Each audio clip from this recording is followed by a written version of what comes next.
Zita rangu ndinonzi Anesi Mafokosho. Tiri paAgriculture Show. Tauya kuno exhibit zvinhu zvatinogadzira kuJERI. Mabasa emaoko atikudzidziswa tiri mukati.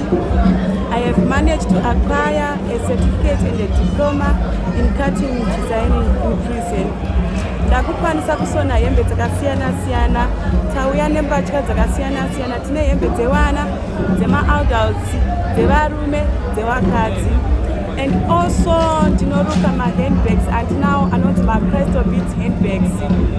They are meant for dinner, muchendo kuma cocktail, even kumuchato. And also tine mama cream handbags. Atauya nawo nema scarf and also tine ma perfumes nema dishwashers.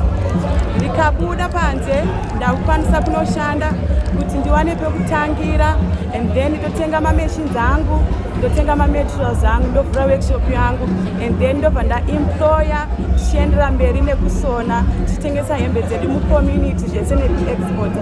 And also I'm going to open my school ndichidzidzisa vanhu mabasa emaoko andakadzidza ndiri mukati. So ZPCS is the bridge to our success. Thank you.